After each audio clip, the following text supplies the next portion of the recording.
Calling all instructional coaches. Join Forward Edge for Coaches Camp in summer 2023.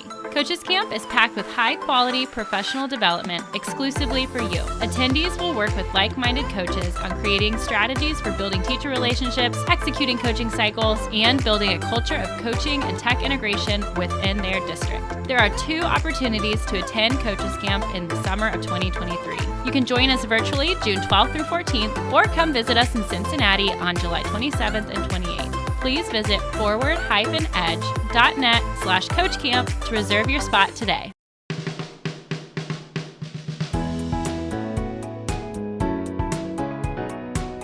Aloha, I'm Katie Ritter. And I'm Justin Thomas, and this is the Restart Recharge podcast, a podcast by coaches for coaches.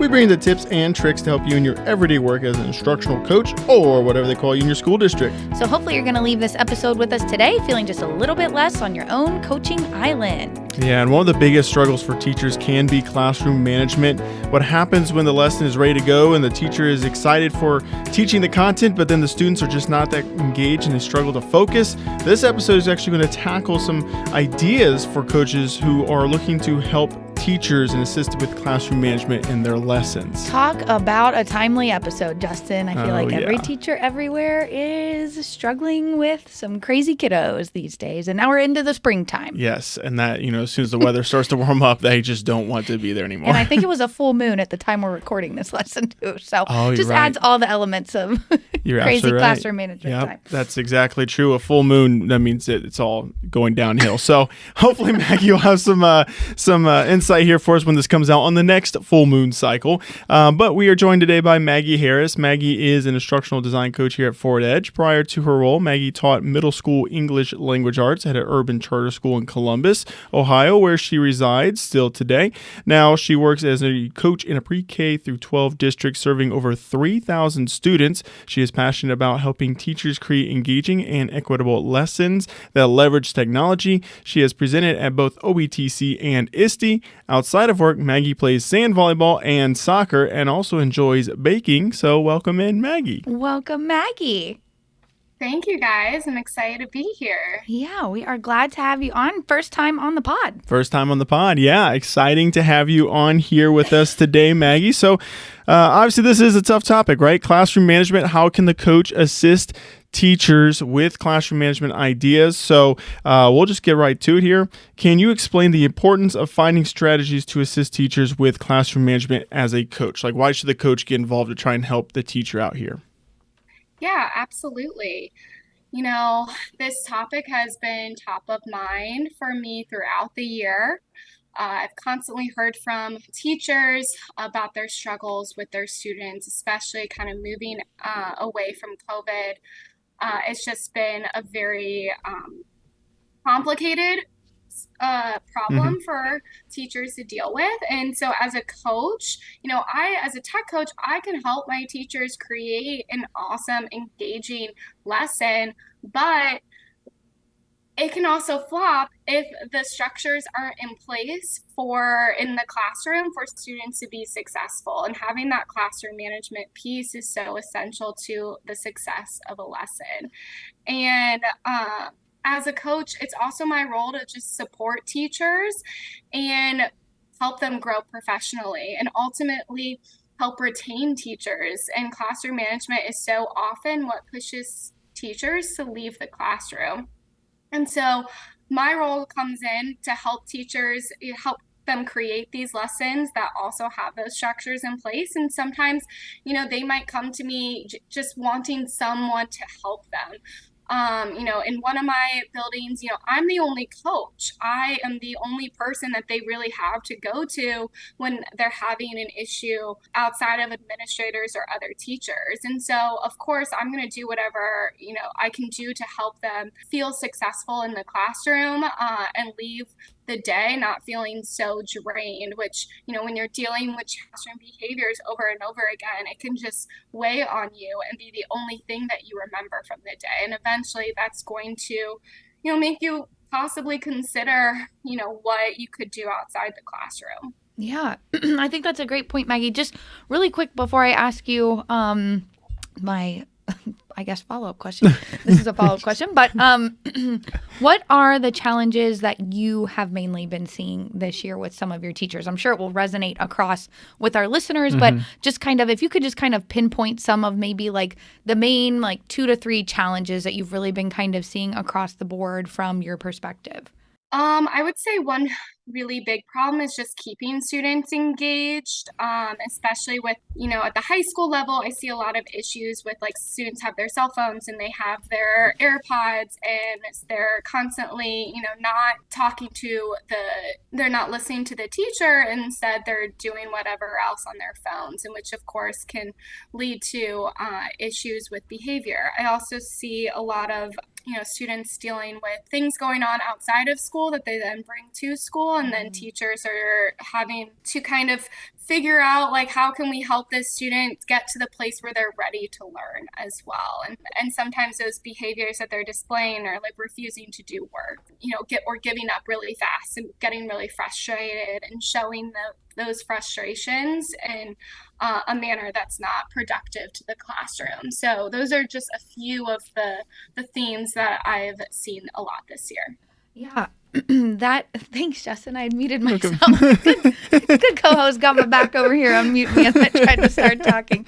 Okay, I think that helps to like just kind of give a frame of reference for like when you're talking, because classroom management encompasses so many things. Yeah, so I just think it's helpful to kind of have that frame of reference like that you're bringing to mind in some of these discussions, like really focusing on, and gosh, we've really kind of seen this across the board and heard from coaches all over about these same issues, just getting kids re-engaged and not being focused. We know SEL is huge across schools right now, and just kind of, for lack of a better word that's coming to me, but like kind of emotional baggage that we all have that we bring into certain situations, and these kiddos are dealing with a lot, and just kind of making sure the readiness is there and grit. I kind of heard, you didn't say that word specifically, but I kind of heard that in some of the things that you're talking about, like how do we push kids to try through hard things.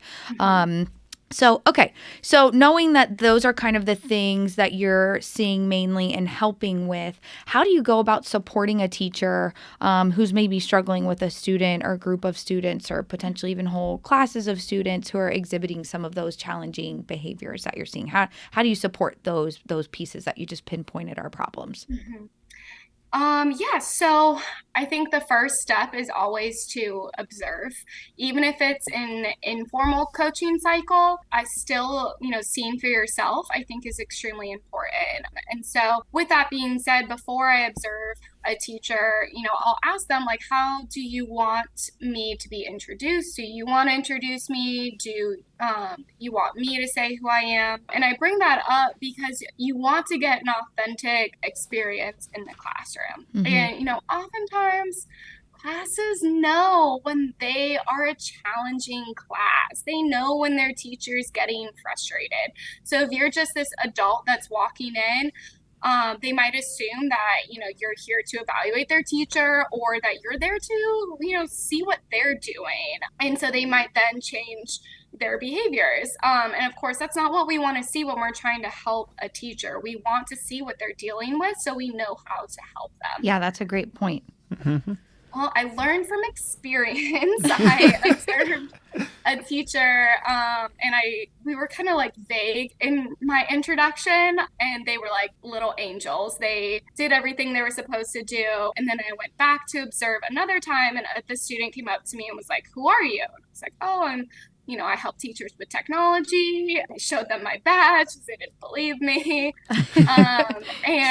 But then in that class period, once they knew who I was and they knew I was just there to kind of like help their teacher use technology, then I saw their true colors, and I got an idea of like, oh, this is what this teacher is experiencing day in and day out with this class. Yeah, like no wonder she can't implement this idea that we talked about. Right. Yeah, so that's kind of my first step, is to observe. And I personally like to use a template from the Google for Education Certified Coaching Program. It's called Selective Scripting.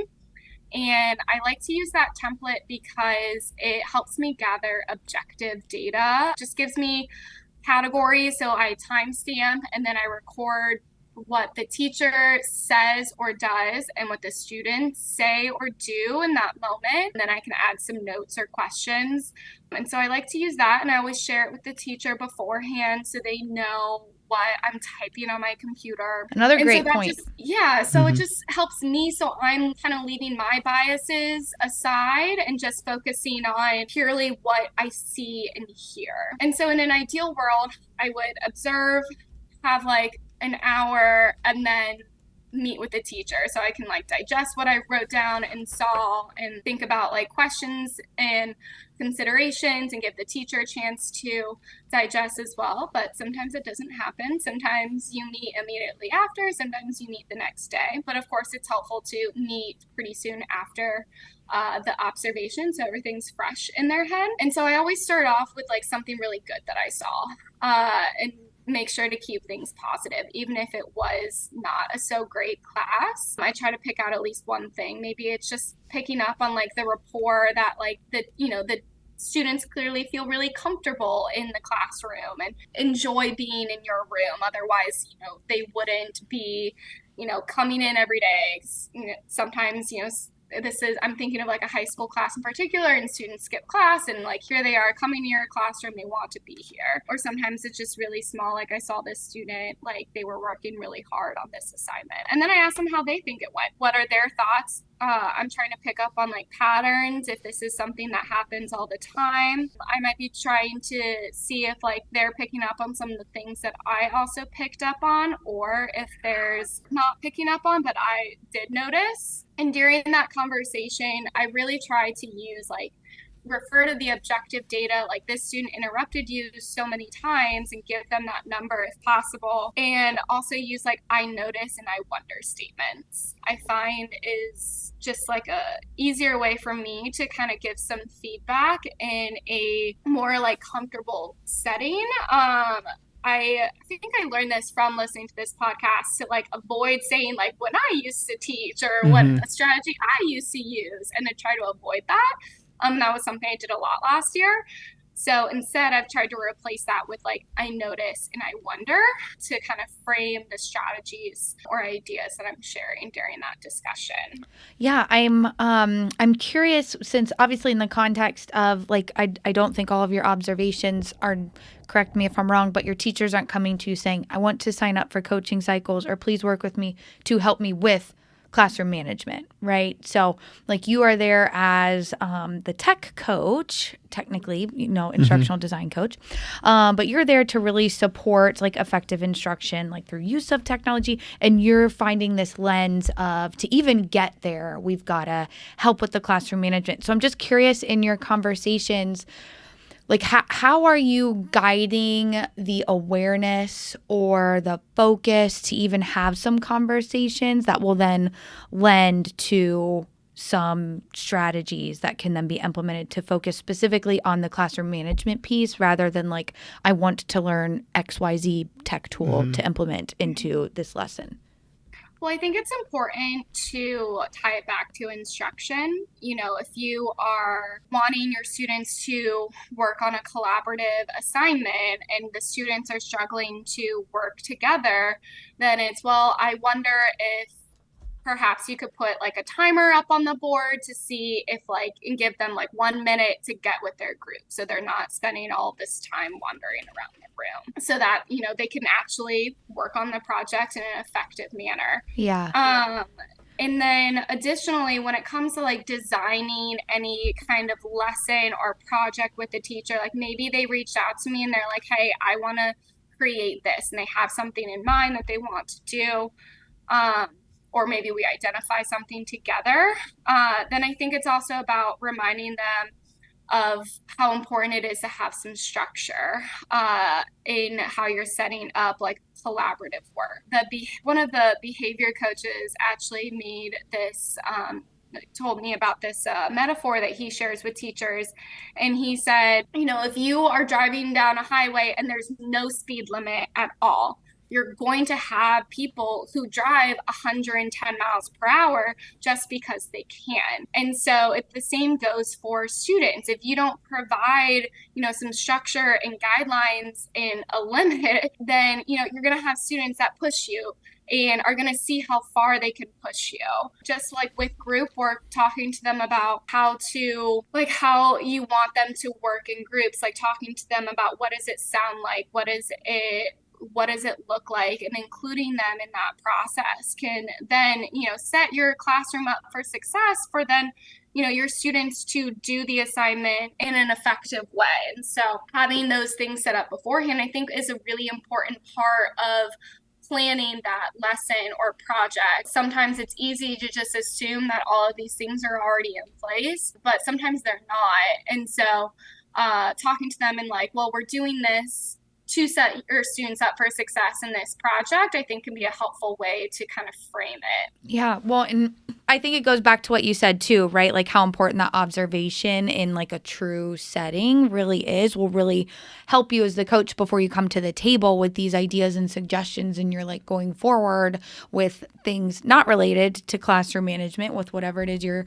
coaching on, that really gives you a realistic picture of where you need to start. And I like how you're giving these really tangible strategies that are just kind of embedded throughout the conversation. And okay, so you want your students working in groups or doing this or doing that.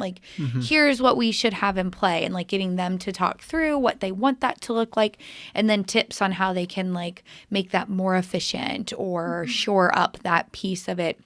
Because I do think when it comes to classroom management, I feel like some people get really touchy about if you're not going to them being well, your classroom management isn't great, so let's look at that piece before we talk about using this tech tool. You've right? Lost them there. Thank you, don't ever come back, bye.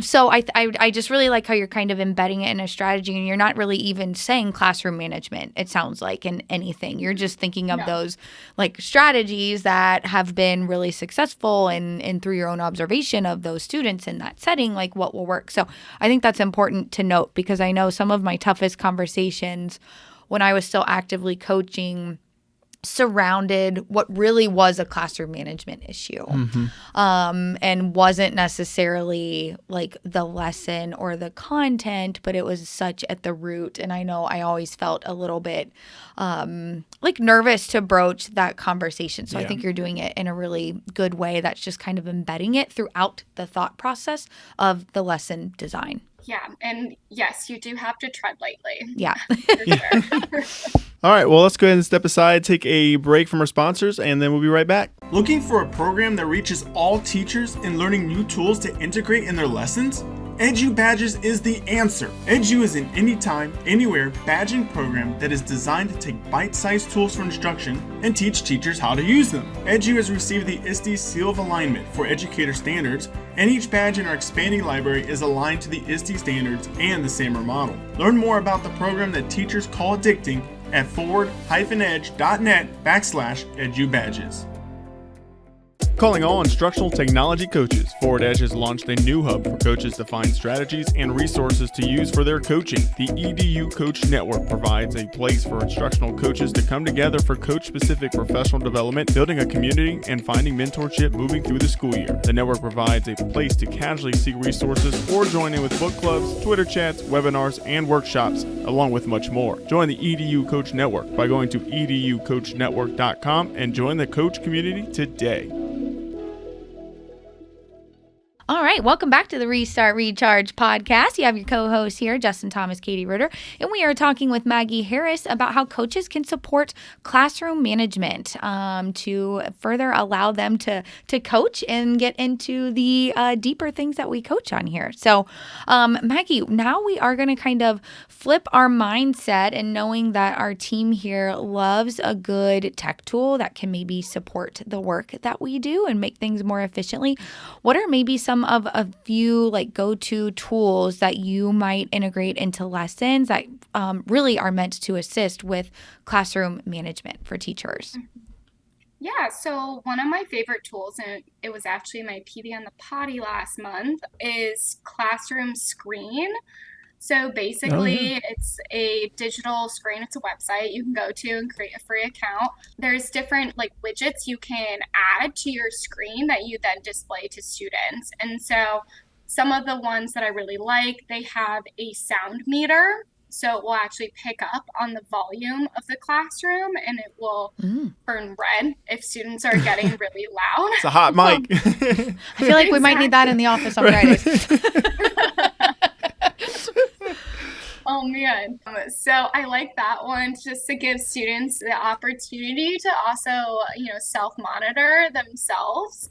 And along with that, another one that they have are like work symbols. So you can display like a working silently symbol or a working collaboratively symbol to also give students another way of seeing like how they're supposed to be working. Because we know students don't always listen spectacularly.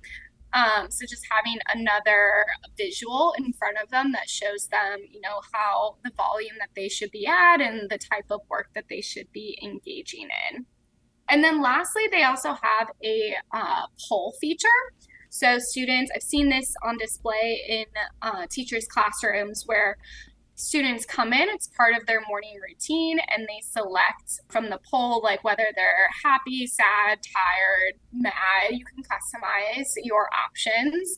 And so then it creates a pie chart with student responses. So you can't see what the individual students said, but you can gauge how your class as a whole is feeling and know like, oh man, we have some like really angry students in the classroom. Like, did something happen? Like, maybe is this happening right after lunch and students are doing like a midday check-in and something happened clearly and it's going to prevent students from learning. And so I really like that tool. I think it's super easy and quick to implement. And there's some other really great features in it as well. Have you, sorry, I'm going to ask Yeah. you really quickly.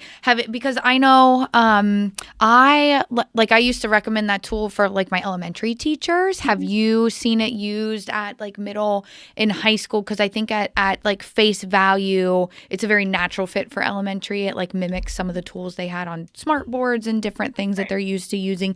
But do you see it used at the middle and high school level, just personally a lot? That's a really great question. The classroom I was referring to was a fifth grade classroom that I Okay. saw students kind of using it as they check in. However, I don't see why it couldn't be used at the secondary level.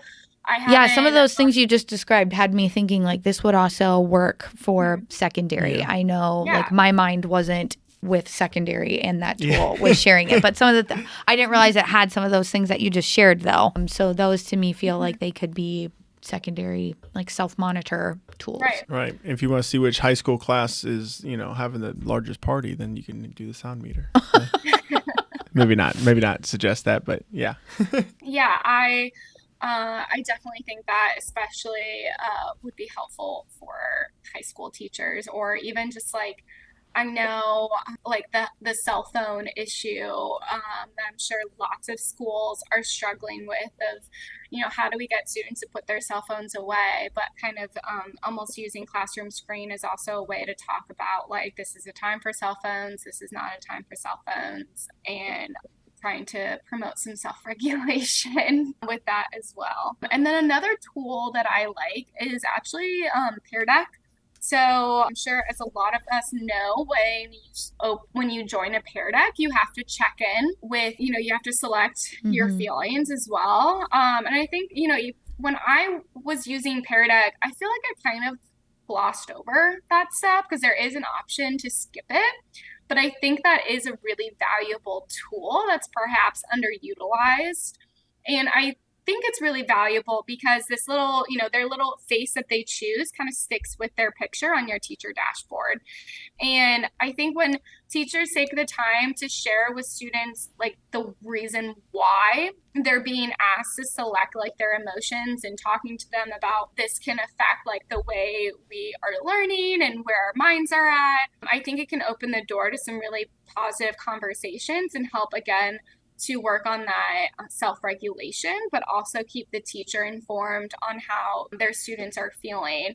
If a student is, picking that they are upset over and over again, like that student might be asking for help. And so instead of sharing like, oh yeah, like, this is here, like, let's keep going, instead be like, all right, here, like, this is up, pick how you're feeling, and actually acknowledge that that screen appears and ask them to identify how they feel, I think is really beneficial.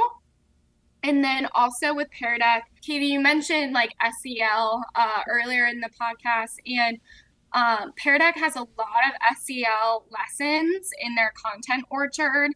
And so I bring up SEL because it plays into this classroom management. We want our students to, pick up on these social emotional learning skills. And it's great that schools have been, embracing SEL more and more. But oftentimes it's taught in isolation, and we want to make sure that students are also practicing these skills in their, all their contents in their classes all the time, not just when it's like, oh, this period of the day is SEL or this block of time. And so Pear Deck provides a lot of great templates that teachers can easily embed into their lessons to help students practice some of those skills like reflection and self-monitoring. Well, Maggie, as an avid listener of the Restart Recharge podcast, you know what we like to finish our episodes with, and that is our top 3 tips. So, Maggie, what are your top 3 tips for assisting teachers with classroom management strategies? Maggie, as a side note, I would like you to know that this question was supposed to land on me, and I said, no, we got to give her the full experience for her first time on the pod. That's why we went a little out of order in our question asking here. Well, I'm ready. I've got them. So my number 1 tip is to lead with empathy. Teaching is such a hard job. It's the hardest job, and it can be so disheartening when you're dealing with challenging classroom behaviors all day, or even if it's just one class period, that class period can really ruin your whole day. And so just coming to those teachers and showing empathy towards them and listening to what they have to say. We've talked about not in previous episodes, not listening to respond, but actually listening to the teacher, I think is such a big part of, building trust with the teacher, but also showing empathy as well. So that's definitely my number 1 tip. And then number 2, we want to create an opportunity for teachers to also learn from each other and create that culture of learning in the schools. And I bring this up because teachers are teaching every day. I'm not teaching a class every single day. I can give them strategies that I think are going to work really well, but sometimes they don't always work. And so I think it can be so beneficial for teachers to also get to hear from each other about what's working for them. And so setting up like some type of teacher shadowing program, or even just giving teachers an opportunity to brainstorm solutions together. I've done like a speed dating activity with teachers where I gave them 4 minutes to discuss classroom management, and they brainstormed their own solutions and strategies, and then they shared with a partner, and it was great for teachers to share like very specific statements and like sentence frames that they use when they're having these discussions with their students. And that's something that another teacher can immediately implement with their students. To sum up that tip, I think it's just so essential to provide teachers with opportunities to learn from each other. But then my last tip is to also have some strategies and tools in your tool belt, and to leverage the resources that are available to you in your districts. Sometimes with the teacher's permission, if you are working on something that is behavior specific, like talking to the behavior coach, if you have one in your building, bringing them into the conversation to bring a different perspective, leveraging the structures. If your school is really focused on restorative justice, making sure to kind of also be in line with those district initiatives or plans that they might have in place. But having, strategies that, you have researched yourself or seen other teachers use in other classroom observation. Sometimes teachers are just looking for like, what can I do differently? Like, what can I do to help this class tomorrow? And so it is helpful to just have some things in your back pocket that you can share with them to help them, try to have a better day the next day. Those are great tips. Yeah. Really good job, Maggie, on your first time here on the Restart Recharge podcast. Hey, thank you for having me. Yeah, this is great. Lots of, I think, tangible, helpful things that, I think we're all feeling it all over in education. Kiddos struggling right now, and our teachers struggling to meet those needs and, stay sane themselves. It is hard to deal with problems over and over again. Yeah, there's just one of you, and there's usually 25, sometimes like 30, students, and sometimes even that number is a little higher than that. But the fact of the matter is, this is, I think, a really good episode that will help our coaches kind of find ways to assist teachers in their school buildings and districts on that note. Yeah, absolutely. Well, Maggie, thanks for joining us. And Justin, let us know what's up next time. Well, next time we are actually going to have a fun episode. It's going to be talking on project-based learning, and we're actually going to have a special guest, Scott Nunez, coming on the podcast. So, all right, looking forward to it. Oh, yes. All right, everybody. Well, thanks so much for joining us this week. And be sure to subscribe to Restart Recharge wherever you listen to podcasts, and follow us on all the social media at RRCoachCast. And feel free to connect with us on the social media as well, and let us know if there's anything that is on your mind, and we would love to discuss it here on the Restart Recharge podcast. So press the restart button. Recharge your coaching batteries and leave feeling equipped and inspired to coach fearlessly with the Restart Recharge podcast. A Tech Coach Collective. Also, fun fact, in case this makes the bloopers, Maggie's cousin made our new pod music for the past 2 seasons. That's right. Yeah. All right, I'll put that on there. I'll leave it in. Oh, well, I'll put it in like the... You'll put it in the bloops? I'll put it in the bloops. Or maybe we should just lead off with it. No, I'm just kidding. I'll put it in the bloops. Little fun fact? Fun fact. I'm just curious to know how many people listen to the bloopers.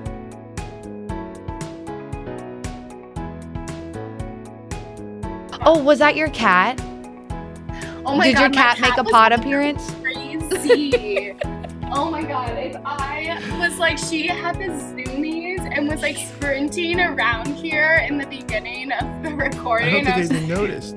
Pay attention. I heard her one time, and then I saw you get distracted and you almost lost your train of thought.